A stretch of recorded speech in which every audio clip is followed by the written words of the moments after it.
Alright guys, as always, welcome back to the channel. I'm Dub, and today we're going to be talking about aiming in Valorant. So we're going to start off with sensitivity and talk about how to actually calculate your sensitivity the right way, and then we're going to talk about crosshair placement and how to train crosshair placement. Then we're going to talk about the 3 different steps to actually learning how to aim better in Valorant, or learning how to aim, and then we're going to talk about how to train those. And then we're going to finish off with a couple of aim trainers if you wanted to go into aim trainers and not use this practice arena. I'm going to talk about those as well, but those are optional. So stick around and let's go ahead and get into the video. Okay, so let's go ahead and talk about sensitivity. And keep in mind, whenever we're talking about sensitivity, it's subjective. So if you have something that just really works for you, you're super confident with your aim, don't worry about swapping. But when it comes to sensitivity, it's easier to be precise with your aiming whenever your sensitivity is lower. So the general rule of thumb is you want your sensitivity to be as low as possible while still being able to do a 180 really comfortably, right? Because the max you're ever going to have to turn and look at somebody is 180 degrees. If you have to turn past 180 degrees, that means you misheard somebody on your audio cues and you had to swap and then realize they're farther over here, and then you're going off your mouse pad. But we're going to go and swap to the top-down camera just so I can show you how you would actually calculate your sensitivity.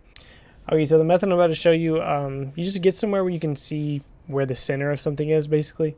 But this method has been around for a while. All you're going to do is take your mouse pad and lay it out in front of you. I have a full desk mouse pad, so I would just section off about 18 inches, right? Just because I think that's a good starting point for 180 degrees. But what you're going to do is take your mouse, put it in the bottom left of your mouse pad.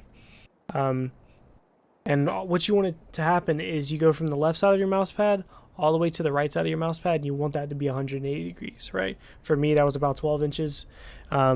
But if you go too far, you're going to lower your sensitivity. If you don't go far enough, you're going to up your sensitivity. But you just want to keep playing with that until you get one side of the mouse pad to the other is 180 degrees. Okay, so once you've done that a few times and you have like a good starting point for what you think your sensitivity needs to be, that 180 degrees, then you can start playing around with your sensitivity and figure out just what tailors to you personally.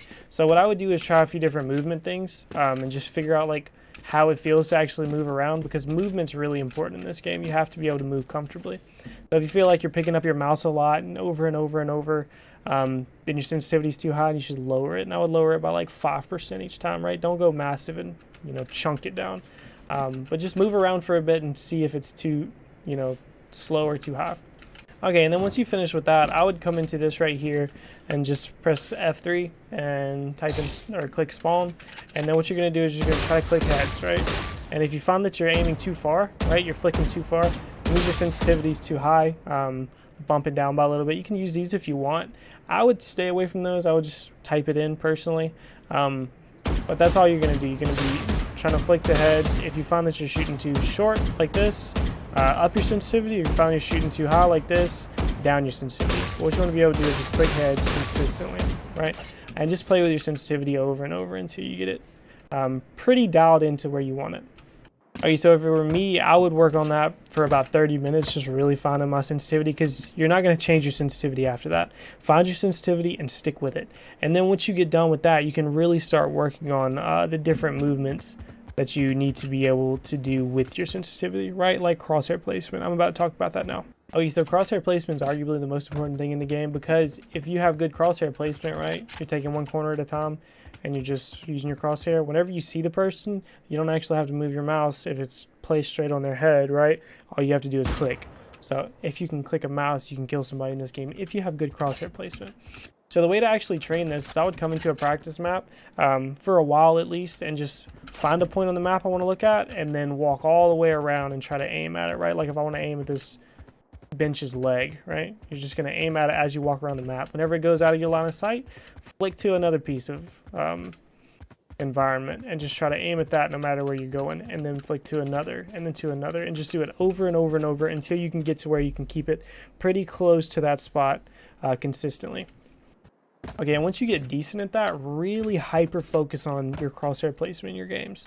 So whenever I first started focusing on my crosshair placement in CS, I got worse at the game because I was really so hyper focused on it. My brain ping was insane because I would just focus on my crosshair placement. So whenever I saw somebody, it took me a while for my brain to ping and say, hey, there's a person there, shoot him. So it made me slower to react. And then as it became more and more second nature, I didn't have to focus on my crosshair placement. It was natural. So then all I have to do is focus on just hitting the shot as soon as I saw the person. So just hardwired into your brain, focus on it way too much until it becomes second nature. And then, you know, after 2-3 days of playing, you'll realize you're really not focused on it that much at all. Okay, so now the crosshair placement's out of the way, we need to talk about how to train and actually aim properly in the game. So first things first, we need to talk about proper mouse movements. Okay, so proper mouse movements really just means you need to flick in a straight line from A to B, right? It just looks like that. It's a straight line. And you probably don't notice that you do this, but whenever you peek a corner, a lot of people, I'm not saying everyone, whenever you peek a corner, you're going to aim for the person, you're doing a sweeping movement like this, right? Even if it's something minor like this, like a crescent shape, that's still inefficient movement, and it's really hard to build muscle memory whenever you're doing inefficient sweeping movements like this, right? And that's really going to make you hit your ceiling way faster. So come into this and just right before you warm up, practice, you know, 100 times just going straight to the person's head, and do it slowly. You know, make sure it's 100% accurate, because what you want to do is just build that muscle memory. Okay, so there are 3 different steps to actually learning a skill. So there's ability, muscle memory, and then there's instinct. So ability is just strictly your ability to be able to perform the movement, right? Your ability to actually flick to and click on a head. Then there's muscle memory. It's your brain's ability to perform that ability over and over and make it more efficient and more efficient, right? And then there's instinct. It's your brain's ability to do the motion without actually thinking about it. And this is whenever you get good at the game, whenever your brain can just naturally snap to and click on a head without you having to focus on it. That's when you enter the flow state and you can just do this standard. And you see people like Hiko with inhuman reactions, right? It's because he's not actually thinking about it. He's not reacting to anything, or it's literally just instinct taking over, and he's flicking to a head. He didn't even think about it.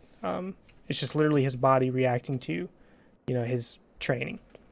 Okay, so how do you train ability, right? The ability to actually flick to and click on the head. So first and foremost, this one does not require speed. Don't try to be really quick whenever you're training ability, at least in the beginning, because all you're doing is making the movement very efficient and doing it, right? And I would say do this at the beginning at least 500 times a day. So you can press F3 and set it on eliminate 100 and just do it until you click on 500 heads, right?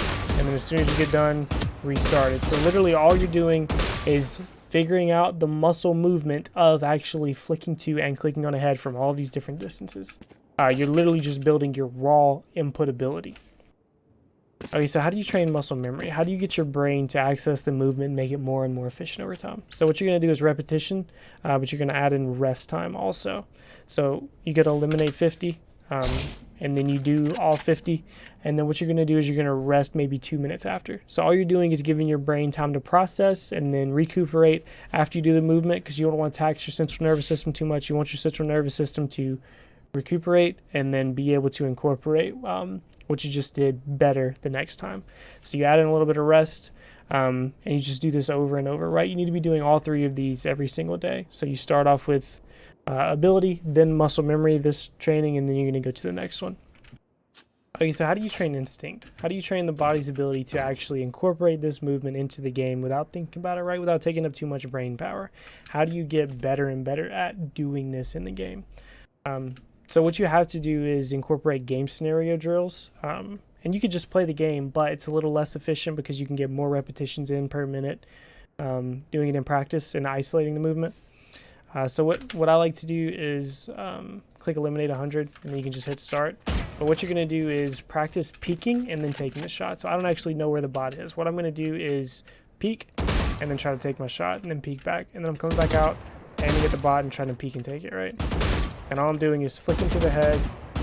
Sometimes I mess up, but you flick to the head and then you try to take the shot. So that's all you're doing. You're doing game scenario drills to do it. And you can get creative with this. You need to differentiate your training, because the more you differentiate your training, you're going to get better and better at it faster. But you do need to have the movement somewhat isolated, right? It doesn't need to be, you know, you're jumping, doing a 360 and then flicking and, you know, going for the headshot. It needs to be an isolated, you're only focusing on flicking to the head and killing the person. So that's the basic of it. You need to do all 3 of those every single day. Okay, so if I'm being completely honest, if you do those 3 different types of trainings on this practice course, you're going to be completely fine. I will show you a couple different aim trainers that I like just because I think they make this whole process more efficient. They give you more reps per minute. And I just like them because I can really isolate what I'm trying to do. But you do still need to do this in-game specific drills, right? I don't think there's any substitute for actually being in the game and doing that movement. But right now I am going to show you a couple different aim trainers that I like. Okay, so this is the first aim trainer. It's called Kovac 2.0 The Meta. It's Kovaak 2.0 The Meta. On Steam, it's like $10. You can probably get a humble bundle for like $5, a Steam key. But the reason I really love this is because you can be super specific with everything, right? Like my FOV is 103, exactly like it is in Valorant. And I have my horizontal or my sensitivity exactly the same way that I would use it in Valorant. This is my CSGO sensitivity, but it's the exact same sensitivity from here and Valorant. Okay, so another reason I really love this aim trainer is there's basically unlimited amounts of scenarios you can do to train the different types of aim. And it has you can sort them by, rating. But my favorite one is pressure aiming 10 target. So what this does is allows me to get in a lot of different flicks in, right? So it basically just simulates me flicking to someone's head and clicking on it. But it allows me to do it about 330 times in about 2 minutes, right? Which is super, super efficient. So this is really just training my ability to be able to do that. And then there's flick training where bubbles pop up and you have to flick to it really quick before it despawns. It's really just a super efficient way to train your aim, and you can make it exactly replicate how it feels in Valorant to actually play. Okay, so the last aim trainer I'm going to talk about is Aim Booster. The reason this is the one I'm going to talk about is because there's about 40 of them like this, but I think this one's the best. They're just browser-based aim trainers, and it's really just programming that repetition, right? Your mouse movement to click on things. But the reason I don't really like this is because you can't be super specific with your sensitivity like you can in Kovac. But this one really just trains you to be able to be really precise with your mouse movements and click pretty efficiently, right? And this is completely fine because you're training the repetition, you're not training muscle memory. You'll still be able to go train your muscle memory and be completely fine, right? Okay, so that just about covers it. If you have any suggestions for videos, leave them in the description or in the comments below. Any thoughts, queries, leave those in the comments below as well. My Twitch is in the description if you want to check me out. But other than that, thank you guys for stopping by. Have a good day and peace. And I've been chilling, watching the ocean with you. Baby, up with a slow motion crew. And we up in our cloudlands when people change, but not us. And we just chilling.